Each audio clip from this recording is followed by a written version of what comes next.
فلک نے فون کر کے کہا تھا تمہارے لیے کھانا لے جاؤں۔ اس نے میرے سامنے ٹیبل سیٹ کرتے ہوئے کہا۔ نویر، میں نے ابھی حسن کو جاتے دیکھا، اس نے کچھ کہا تم سے؟ وہ جھجکتے ہوئے پوچھ رہا تھا۔ میری آنکھ سے ایک آنسو تیزی سے بہہ نکلا۔ آذر گہری سانس بھرتا بیڈ کے قریب رکھی کرسی پر بیٹھ کر حسب معمول مجھے سمجھانے لگا۔ وہی سب باتیں دہرانے لگا جو سب سمجھاتے تھے۔ حسن کو بھول جاؤ، وہ تم جیسی اچھی لڑکی کے قابل نہیں تھا، برا وقت جو گزر چکا، زندگی میں اور کچھ بھول جاؤ، سب آسان ہے وغیرہ وغیرہ۔ میں جو اب تک یہ سوچ رہی تھی کہ اگر حسن کی تھوڑی سی منت سماجت کر لی ہوتی تو یقیناً وہ مجھے چھوڑنے کا فیصلہ بدل دیتا، تو اب میرے پاس ایسی کوئی امید بھی باقی نہیں رہی تھی۔ میں بری طرح لہو لہان تھی۔ اس پر سے آذر کی نصیحتیں، میرا دماغ بھگ سے اڑ گیا اور میں اسی پر برس پڑی۔ کہنا بہت آسان ہوتا ہے، سہنا مشکل۔ جسے دیکھو مجھے سمجھانے چلا آ رہا ہے۔ تمہیں کیا پتہ آذر، ٹھکرائے جانے کی اذیت کیا ہوتی ہے؟ سیلف رسپیکٹ ہرٹ ہوتی ہے تو کیسا لگتا ہے؟ نمل نے تمہارے ساتھ وہی کیا ہوتا جو حسن نے میرے ساتھ کیا تو میں بھی پوچھتی تم اپنا دکھ کیسے چھپاتے ہو؟ تم جاؤ یہاں سے آذر، مجھے کسی کی ضرورت نہیں ہے۔ میں نے ہاتھ مار کر ڈرپ نکال دی۔ ڈرپ سٹینڈ کر گیا۔ پھر میں بے بس ہو کر خود ہی رونے بیٹھ گئی۔ آذر خاموشی سے بکھرا ہوا سامان سمیٹنے لگا۔ اس روز منیزہ ابا کے مکان کی آخری انسٹالمنٹ کا فارم بھرتے ہوئے میری آنکھوں کے کنارے جلنے لگے تھے۔ اتنی محنت، اتنی جدوجہد کس کے لیے کی تھی میں نے؟ میری آنکھوں میں جلن بڑھنے لگی تھی۔ نہ صرف میری آنکھوں کی جلن بڑھ گئی تھی بلکہ سر بھی درد سے پھٹنے والا ہو رہا تھا۔ میں سارا سے فارم بھروانے کا کہہ کر میز پر سے اپنی چیزیں سمیٹنے لگی۔ 11 مہینے کے بعد اب آنسو بہنا بند ہو چکے تھے۔ نویر، تم نے سنا زارا کی منگنی ہو گئی ہے؟ یہ عنقریب ہمیں ٹریٹ دے گی، سارا نے فارم مجھے واپس پکڑاتے ہوئے بتایا۔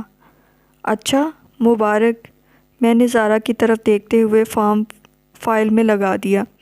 شادی کب تک ہوگی زارا؟ سارا نے ہی پوچھا۔ 3 سال تک تو بھائی شادی کا کوئی ارادہ نہیں ہے۔ عبید کہہ رہا تھا جب تک اس کی ملازمت مستقل ہونے کے ساتھ ساتھ اس کی بہنوں کی شادی نہیں ہو جاتی وہ شادی نہیں کرے گا، زارا نے تفصیل سے بتایا۔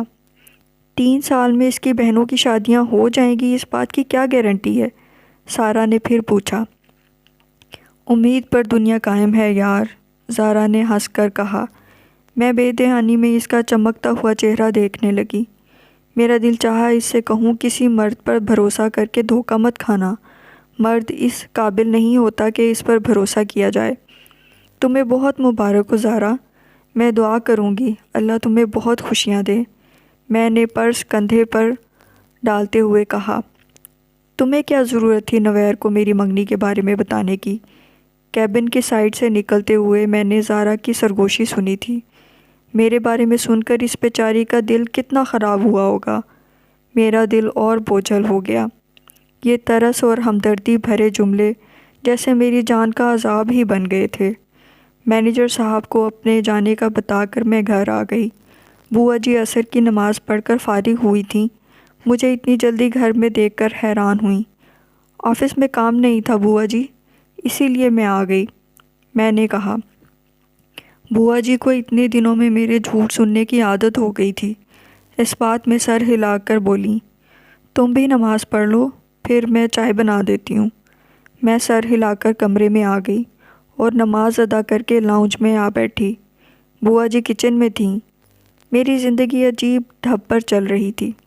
حسن کو میں یاد نہیں کرتی تھی، البتہ اس کی باتیں بھلائے نہ بھولتی۔ اچھا برا لگنے کی تو اب بات ہی نہیں رہی تھی۔ عجیب سی سرد مہری مجھے گھیرے رکھتی۔ سر میں درد اتنا رہتا کہ دل چاہتا سر پر پتھر باندھ دوں۔ نیند بھی بمشکل 2 یا 3 گھنٹے آتی۔ بوا جی کہتی، چلو ڈاکٹر کے پاس چلو، لیکن میں جانتی تھی ڈاکٹر کے پاس میرا علاج نہیں تھا۔ جس کے پاس تھا وہ اپنی پسند کے مطابق کم عمر لڑکی سے شادی کر کے اور اپنا گھر بسا کر چین اور راحت کی بنسی بجا رہا تھا۔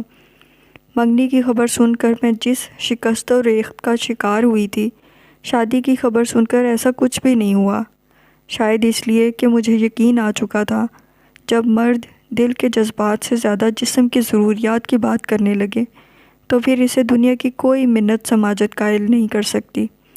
بوا جی میرے پاس آ کر بیٹھیں تو چائے کے کپ کے ساتھ فرینچ فرائز کی پلیٹ بھی تھی۔ وہ مجھ سے کھانے کے لیے اصرار کرنے لگیں۔ میں نے بھوک نہ ہونے کے باوجود ان کی بات مان لی۔ تبھی میری نظر ٹیبل پر پڑے اخبارات کے نیچے دبے سنہرے لفافے پر پڑی۔ میری نظروں کے تعاقب میں دیکھتے ہوئے بوا جی نے سر پر ہاتھ مارا۔ بتاؤ، یہ تو میں تمہیں دینا ہی بھول گئی۔ انہوں نے لفافہ نکال کر میری طرف بڑھا دیا۔ 3 روز پہلے نمل اپنی شادی کا کارڈ دے گئی تھی، یہاں اخباروں میں ہی دبا رہ گیا۔ نمل کی شادی کا کارڈ؟ میں حیران ہوئی، میری کئی روز سے اس سے ملاقات نہیں ہوئی تھی۔ آذر اور نمل شادی کر رہے ہیں، کسی نے مجھے بتایا ہی نہیں۔ پرسوں آذر آیا ہوا تھا، اس نے بھی اشارتاً ذکر نہیں کیا۔ آنن فانن تو شادی نہیں ہو رہی نا؟ 11 مہینے کی بد دلی میں ذرا سی خوشی کی دیا سلائی چمکی بھی تو اس خیال سے فوراً بجھ گئی کہ وہ دونوں بھی زارا کی طرح اپنی خوشیوں کو میری بد نصری سے بچانا چاہ رہے ہوں گے۔ تم سے کس نے کہا آذر کی بھی شادی ہے؟ بھائی یہ صرف نمل کی شادی کا کارڈ ہے، بوا جی نے بیزاری سے کہا۔ میں حیران پریشان کارڈ کھول چکی تھی اور ہرے رنگ کے کارڈ پر سنہری حروف میں نمل کے ساتھ لئیک احمد کا نام دیکھ کر میں بالکل دنگ رہ گئی تھی۔ پچھلے کئی مہینوں سے تم تو دنیا سے کٹ کر بیٹھی ہو نویر، تمہیں کچھ بھی پتہ نہیں، یہ بھی نہیں کہ 5.5 ماہ پہلے آذر اور نمل کی منگنی ختم ہو گئی تھی اور اس کے فوراً بعد نمل نے کہیں اور منگنی کر لی تھی۔ جن دنوں تم ہاسپٹل میں تھیں یہ اس سے کچھ روز پہلے کی بات ہے۔ بیچاری شارکا تو بہت پریشان رہی۔ بوا جی مسلسل میرے سر پر انکشافات کے گولے برسا رہی تھیں اور میں ہکا بکا کبھی انہیں تو کبھی ہاتھ میں پکڑے اس کارڈ کو دیکھتی رہی جس پر چمکتے الفاظ میں نمل اور لئیک احمد کا نام لکھا تھا۔ ہم تو عجیب مشکل میں پھنس گئے ہیں، سمجھ ہی نہیں آ رہا لئیک ماموں کی بھانجیوں کے طور پر شادی میں شرکت کریں یا نمل باجی کی بہنوں کے طور پر۔ واپسی پر نمل کی چھوٹی بہن مجھے دروازے تک چھوڑنے آئی تھی اور مسلسل چہک رہی تھی۔ اچھا نویر باجی، آپ نمل باجی کے مائیوں میں تو شرکت نہیں کر رہی لیکن شادی میں تو آئیں گی نا؟ جس وقت میں اپنی گاڑی کا لاک کھول رہی تھی اس نے مجھ سے پوچھا۔ اس طرح کے سوال پر میں نمل کو انکار کر کے آئی تھی لیکن اس کی بہن کو میں نے گول مول سا جواب دیا اور کار سٹارٹ کر کے گڑی شاہو کی تنگ گلیاں عبور کرنے لگی۔ جب میں نمل سے ملنے آ رہی تھی تو بے یقین تھی اور واپسی کے اس سفر میں میرا ذہن خالی ہو چکا تھا۔ میرے پاس سوچنے، حیران ہونے یا بے یقین ہونے کے لیے کچھ بھی نہیں بچا تھا۔ نمل نے میرے ذہن سے ہر سوچ کو کھرچ ڈالا تھا۔ زندگی میں بار فیصلے کرنا بہت مشکل ہوتا ہے، تم اندازہ نہیں لگا سکتی نویر، لئیک سے شادی کا فیصلہ میں نے کس قدر سوچ و بچار کے بعد کیا ہے۔ میرے استفسار پر نمل نے کہا تھا۔ وہ مائیوں کے زرد جوڑے میں ملبوس تھی اور جھکی ہوئی نظروں کے ساتھ اچھی خاصی شرمسار دکھائی دے رہی تھی۔ اتنا ہی مشکل تھا تو کیوں کیا یہ فیصلہ؟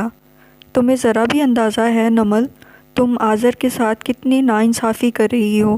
محبت کرتا ہے وہ تم سے، تمہیں کوئی حق نہیں کہ اس کے ساتھ ایسا کرو، میں نے بے حد غصے میں کہا تھا۔ نویر، اس انداز میں تو آذر نے بھی مجھ سے سوال نہیں کیا جس طرح تم کر رہی ہو، نمل نے تعجب سے میری طرف دیکھتے ہوئے کہا۔ میں تم سے اس لیے پوچھ رہی ہوں کیونکہ میں اسی کیفیت سے گزری ہوں جس سے آذر گزر رہا ہوگا۔ رد کیا جانا کتنا تکلیف دہ عمل ہوتا ہے تم نہیں سمجھ سکتی، لیکن میں جانتی ہوں۔ خدارا آذر کے ساتھ وہ نہ کرو جو حسن نے میرے ساتھ کیا، میں نے اس کے سامنے گڑ گڑاتے ہوئے کہا تھا۔ پلیز مجھے حسن کے ساتھ کمپیئر مت کرو، نمل نے درشتی سے کہا۔ میں آذر کے ساتھ وہ نہیں کر رہی جو حسن نے تمہارے ساتھ کیا۔ میرا اور آذر کا کیس تو تمہارے معاملے سے بالکل مختلف ہے۔ تمہیں شاید یہ نہیں پتہ کہ آذر نے مجھے اپنا راستہ الگ کرنے کی اجازت خود دی ہے۔ ہم نے ہنسی خوشی ایک دوسرے کو منگنی کی انگوٹھیاں واپس کی تھی، اور تمہیں تو شاید یہ بھی پتہ نہیں کہ آذر کی جائیداد پر، اس کی ساری پراپرٹی پر اس کے چچا کے بیٹے قبضہ کر چکے ہیں اور وہ بالکل کنگال ہو چکا ہے۔ نمل نے ایک ساتھ میرے سر پر انکشاف کے 2 گولے برسائے تھے۔ تو کیا تم آذر سے اس کی دولت اور روپے پیسے کے لیے محبت کرتی تھی؟ چند منٹ بعد میں نے صدمے کی کیفیت میں پوچھا۔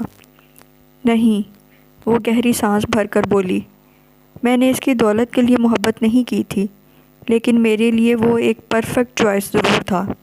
خوش شکل، با کردار اور دولت مند۔ اس میں ایسی کوئی خامی نہیں تھی کہ اس سے محبت نہ کی جاتی۔ اس لیے میں نے اس سے محبت کی تھی۔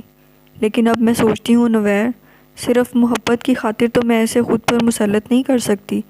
اس جیسے کنگلے کے ساتھ رہتے ہوئے کل کو جب مجھے اپنی چھوٹی چھوٹی ضروریات کے لیے ترسنا پڑے گا تو میں کیا کروں گی اس محبت کا؟ بے حد بے درد لگی تھی وہ مجھے اس وقت۔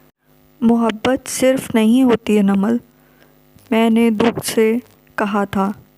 محبت پھر کیا ہوتی ہے؟ نمل نے دو بدو کہا۔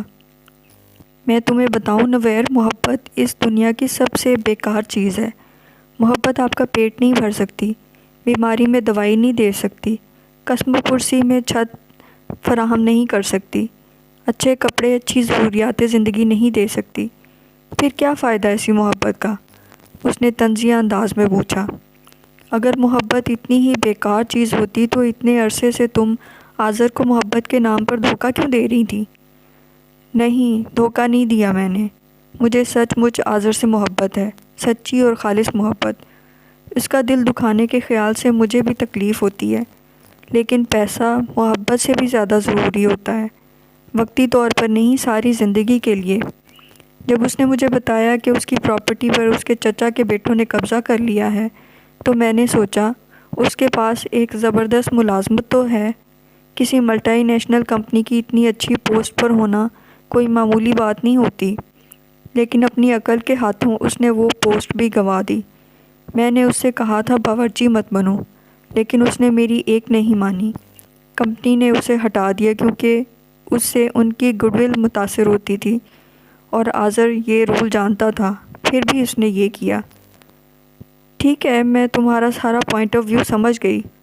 دولت کبھی بھی آ سکتی تھی، لیکن محبت؟ تمہیں آذر ہمیشہ بہترین لگتا تھا نمل، میں نے تیزی سے یاد دلایا۔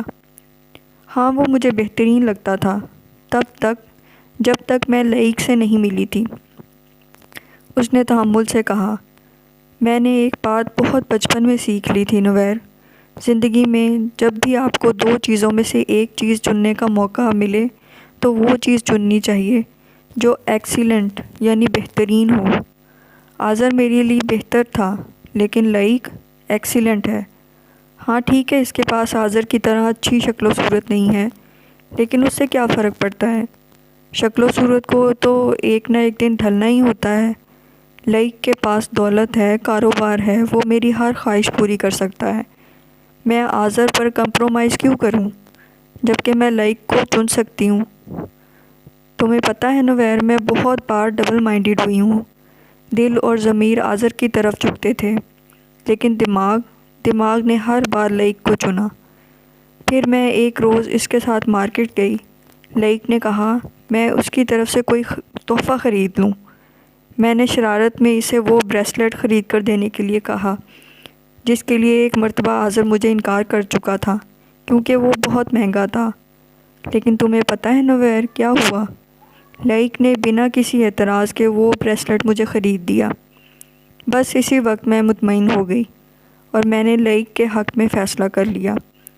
وہی میرے لیے بہترین تھا، کیونکہ اس کی دولت دن بدن بڑھ رہی تھی، گھٹ نہیں رہی تھی آذر کی طرح۔ مجھے بے اختیار حسن یاد آیا۔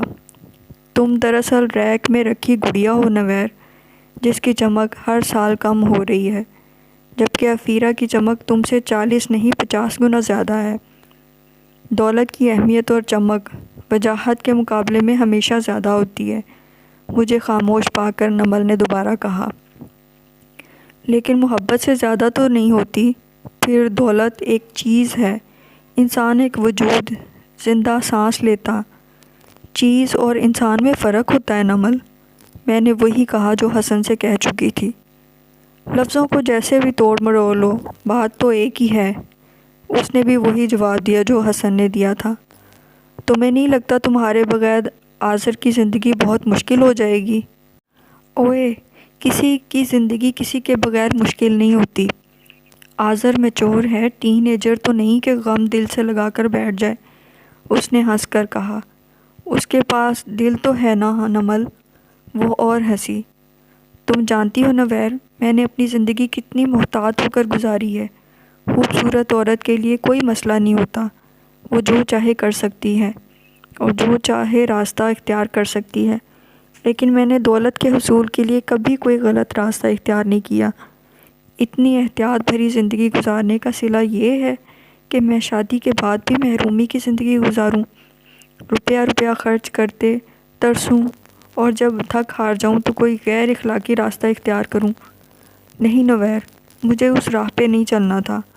تبھی ساری بات آذر کو بتا دی اور اس نے مجھے بخوشی لائق سے شادی کرنے کی اجازت دے دی۔ اس کا مطلب ہے تم نے آذر کو ہمیشہ ایک آپشن سمجھا؟ میں نے اس کے پلنگ سے کھڑے ہوتے ہوئے کہا۔ نمل نے بولنا چاہا لیکن میں نے ٹوک دیا۔ وہ خوش شکل دولت مند تھا، پھر تم سے محبت کرتا تھا، تم نے سوچا اس کا ساتھ اپنا کر تمہارا مستقبل محفوظ ہوگا، تبھی تم اس کی پیش قدمی کا مثبت جواب دیتی رہیں، لیکن جو ہی زندگی نے ایک دوسرا آپشن تمہارے سامنے لا کر رکھا تو تم نے بہترین اور پرفیکٹ کو چن لیا۔ تم نے کہا تھا نمل، میں تمہیں حسن سے کمپیئر مت کروں، لیکن کیا فرق ہے تم میں اور حسن میں؟ اس نے مجھے چھوڑ دیا اور تم نے آذر کو۔ میں سرد مہری سے بول رہی تھی۔ تم ابھی تک حسن کی طرف سے ملے صدمے کے زیر اثر ہو نویر، اس لیے تمہیں ہر کسی کے عمل میں حسن کے طرز عمل کی جھلک نظر آ رہی ہے۔ اس نے میرے کندھے پر ہاتھ رکھ کر نرمی سے کہا۔ یقیناً حسن بھی اسی طرح مطمئن رہتا ہوگا۔ میں نے اس کا ہاتھ چھوڑ دیا۔ تم تو ہمیشہ کہتی تھی نویر، مرد بے وفا ہوتا ہے۔ جب حسن نے مجھے چھوڑا تو مجھے تمہاری بات پر یقین آ گیا تھا، لیکن آج میں الجھ گئی ہوں۔ تم تو مرد نہیں ہو نمل، پھر تم نے آذر کے ساتھ بے وفائی کیوں کی؟ کیا آج تمہارے پاس اس سوال کا جواب ہے کہ مرد بے وفا ہوتا ہے یا عورت؟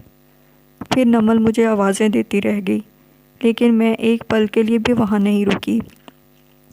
میرا دل و دماغ ہر سوچ سے خالی ہو چکا تھا، لیکن جب یہی سوال میں نے آذر سے پوچھا تو وہ ہنسنے لگا۔ اس کی ہنسی سے اس دکھ کی آنچ آئی تھی جو نمل نے اسے پہنچایا تھا۔ مرد بے وفا ہوتا ہے نہ عورت، دراصل بے وفا انسان ہوتا ہے، آذر نے میرے ساتھ برآمدے کی سیڑھیوں میں بیٹھتے ہوئے جواب دیا۔ جس انسان کی ترجیحات جس قدر مادیت پر مبنی ہوگی وہ اتنا ہی بڑا دھوکہ باز ہوگا، وہ دوسرے سے اتنی ہی بڑی بے وفائی کرے گا۔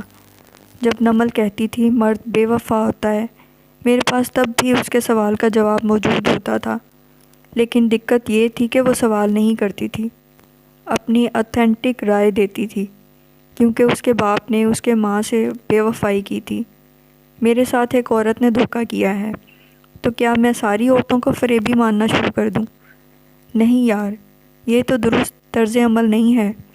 اگر ہم انسان اسی طرح سوچنے لگے تو امید تو دنیا سے ختم ہی ہو جائے گی۔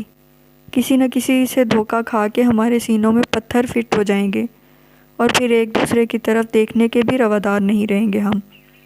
بچپن میں نے ایک فکشن مووی دیکھی تھی جس میں روبوٹس بنا کر ان کے سینوں میں اصل دل لگا دیا جاتا ہے، جبکہ انسانوں کے سینوں سے دل نکال کر وہاں مشینری فٹ کر دی جاتی ہے۔ یہ روبوٹس اور انسان ایک ہی دنیا میں قیام کرتے ہیں، لیکن معاملہ سارا الٹا ہو جاتا ہے۔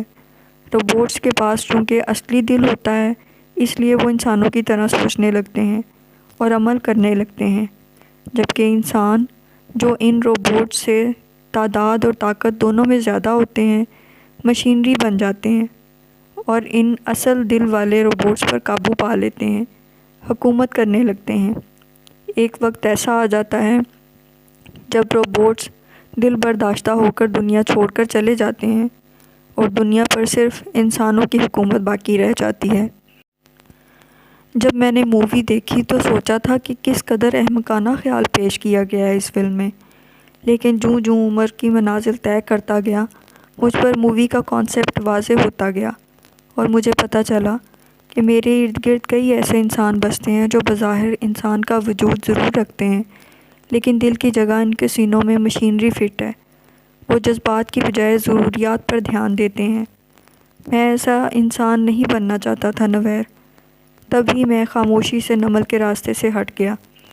میں نے سوچا میں نہ صحیح وہ تو خوش رہے، لیکن اس کا یہ مطلب ہرگز نہیں کہ میں باقی زندگی اس کا جوگ لے کر گزاروں گا۔ اس نے میرے جذبات کی قدر نہیں کی، لیکن مجھے خود تو اپنی قدر کرنی چاہیے۔ نمل اس قابل نہیں تھی کہ میں اس پر اپنے خالص جذبے نچھاور کرتا، یقیناً اسی طرح جس طرح حسن تم جیسی اچھی لڑکی کے قابل نہیں تھا۔ اس نے بڑی سہولت سے بات موڑ دی۔ میں اس کی باتیں سن کر بے آواز رو رہی تھی۔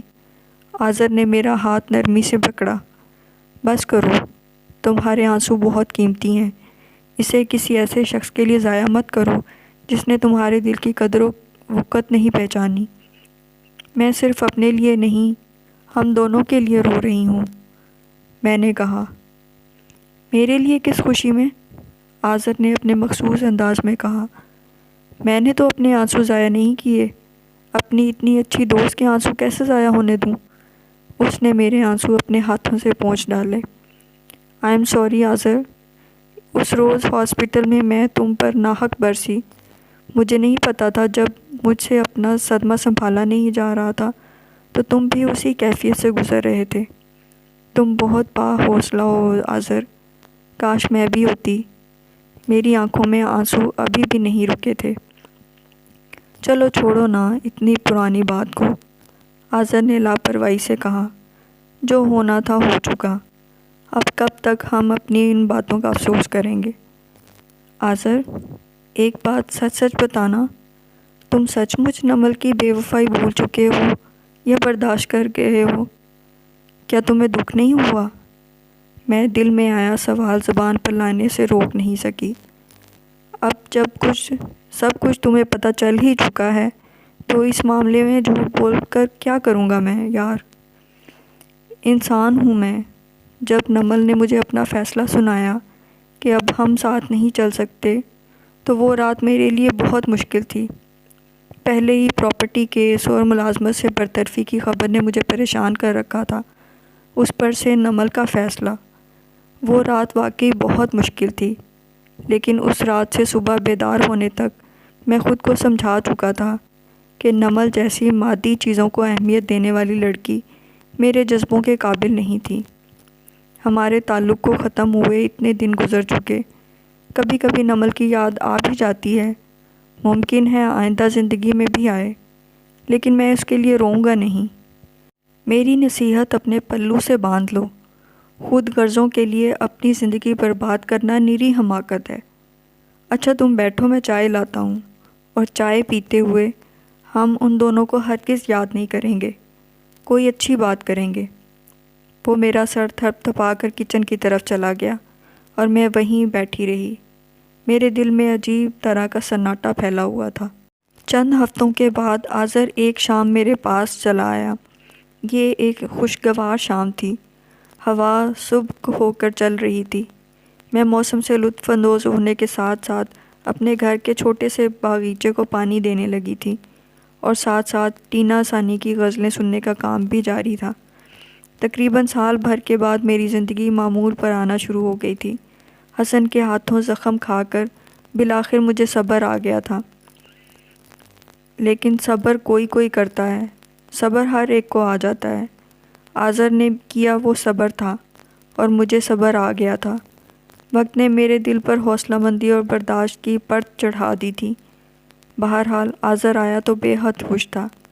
میرے پاس 2 خوشخبریاں ہیں، پہلے کون سی سناؤں؟ پہلی دوسری کا کیا سوال ہے، دونوں اکٹھی سنا دو۔ میں نے پانی کی پتلی دھار سے سرسبز پودوں کے چہرے دھوتے ہوئے دلچسپی سے کہا۔ ہاں یہ ٹھیک رہے گا، آذر نے کہا۔ پہلی خوشخبری یہ ہے کہ شہباز چچا کے بیٹوں کے ساتھ میری سیٹلمنٹ ہو گئی ہے، وہ میری پراپرٹی پر قبضہ چھوڑ رہے ہیں، اور دوسری خبر یہ ہے کہ میں شادی کر رہا ہوں۔ اچھا، مبارکباد، دونوں ہی خبریں اچھی ہیں۔ مٹھائی کہاں ہے؟ مٹھائی تو امی لے کر آئیں گی۔ شارکا خالہ سے کہنا لڑکی کی تصویر بھی لے کر آئیں۔ میں نے تندہی سے پودوں کو پانی دیتے ہوئے کہا۔ اپنی تصویر دیکھ کر کیا کرو گی؟ آذر نے کرسی پر جگہ سنبھالتے ہوئے پوچھا۔ کیا مطلب؟ کس سے شادی کر رہے ہو تم؟ تم سے، اس نے اطمینان سے جواب دیا۔ پلاسٹک کا پائپ پکڑا ہوا میرا ہاتھ تھم گیا۔ میں تم سے 3 سال بڑی ہوں آذر، میں نے سادگی سے کہا۔ پائپ کو ہلکا سا کھچاؤ لگنے کی وجہ سے دوسرا سرا پانی کے نل سے الگ ہو گیا تھا اور پانی بوچھاڑ کی صورت میں برآمدے کے فرش کو بھگونے لگا تھا۔ میں پائپ کیاری میں رکھ کر سرعت سے نل کی طرف لپکی۔ اس سے کیا فرق پڑتا ہے؟ میں نے آذر کی آواز سنی تھی۔ فرق پڑتا ہے آذر، اگر تم غور کرو تو۔ 3 سال بڑی ہونے کا مطلب ہے میں تم سے 3 سال پہلے بوڑھی ہو جاؤں گی، میں نے پائپ کا سرا نل سے منسلک کرنے کی کوشش کرتے ہوئے کہا۔ آذر نے بے ساختہ قہقہہ لگایا تھا۔ جب بوڑھی ہوگی تو دیکھا جائے گا، ابھی تو بوڑھی نہیں ہو۔ پھر میں کسی بھی لڑکی سے شادی کروں گا تو بوڑھی تو ایک نہ ایک دن اس نے ہو ہی جانا ہے، تو کیا اس ڈر سے شادی نہ کروں؟ اس نے سنجیدگی سے کہا تھا۔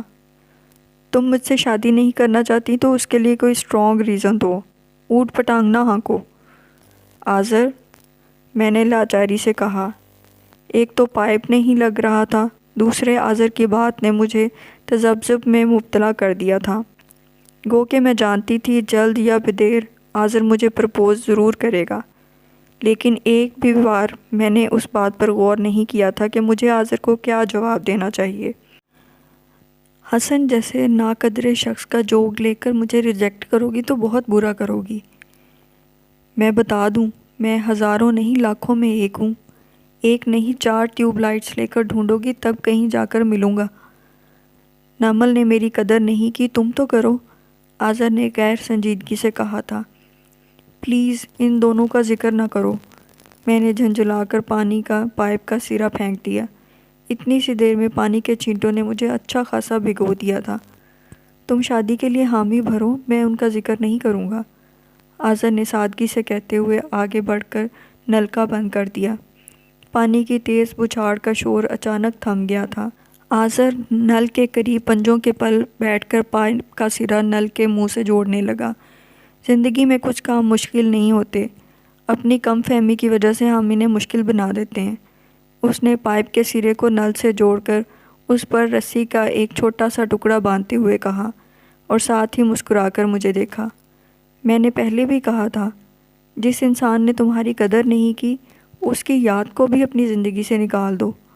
اب جلدی سے مجھے بتاؤ کہ مجھ سے شادی کرنی ہے کہ میں کوئی اور لڑکی تلاش کروں؟ یکدم اس نے پینترا بدلتے ہوئے احسان کرنے والے انداز میں پوچھا۔ میں اس کی بات پر دھیان کر رہی تھی۔ اب اتنا اصرار کر رہے ہو، شادی کے لیے حامی تو بھرنی پڑے گی، میں نے بھی احسان کرتے ہوئے کہا۔ لیکن تم کو مجھ سے ایک وعدہ کرنا پڑے گا، شادی کے بعد تم مجھے خود سے بڑے ہونے کا طعنہ نہیں دو گے، نہ ہی مجھے آپا کہو گے۔ پیار سے تو کچھ بھی کہنے کی اجازت ہوگی نا؟ اس نے کان کھجا کر پوچھا۔ اس سوال کا جواب میری بھرپور ہنسی تھی۔ آذر نے ہنسنے میں میرا ساتھ دیا تھا۔ ہم دونوں پر جو گزری وہ ایک مصیبت تھی، فرق صرف اتنا کہ میں نے کسی کو خبر نہیں ہونے دی کہ میں کتنی بری طرح سے ٹوٹ کر بکھرا ہوں، لیکن ہم دونوں ایک دوسرے کے دل کی حالت سے باخبر ہیں، دونوں ایک طرح سے ٹوٹ کر بکھرے ہیں، دونوں ایک دوسرے کا حوصلہ اور سہارا بنیں گے تو انشاءاللہ بھرپور زندگی ہمارا استقبال کرے گی، انشاءاللہ، آذر نے میرے سامنے کھڑے ہوتے ہوئے پرعزم لہجے میں کہا تھا۔ احساس تشکر سے میری آنکھوں میں آنسو آ گئے تھے، کیونکہ میں جانتی تھی آذر کو کسی سہارے کی ضرورت نہیں تھی، محض میری خاطر وہ اتنی جلدی شادی کا فیصلہ کر رہا تھا۔ مجھے اس کی دوستی پر فخر محسوس ہو رہا تھا اور نمل پر ترس آ رہا تھا، جس نے لائق جیسے شخص کی دولت کے لیے آذر کو ٹھکرا دیا تھا۔ سنا ہے جوڑیاں آسمانوں پر بنتی ہیں، پہلے پہل مجھے اس بات پر یقین نہیں تھا، لیکن آذر سے شادی کے بعد یقین آ گیا۔ ہم دونوں نے اپنی اپنی زندگیوں کے بہترین سال جن لوگوں کے لیے برباد کیے تھے، وہ دونوں ہماری قسمتوں میں نہیں تھے۔ اللہ نے آسمان پر ہماری قسمتوں کے فیصلے کرتے ہوئے 2 بہترین انسانوں کو ہم دونوں کے لیے چنا تھا۔ اللہ نے ہم دونوں کو ایک دوسرے کے لیے چنا تھا۔ ہاں، ہمارے حصے کی کچھ آزمائشیں تھیں جن کو بہرحال ہمیں سہنا ہی تھا، اور ہم نے سہ بھی لیا۔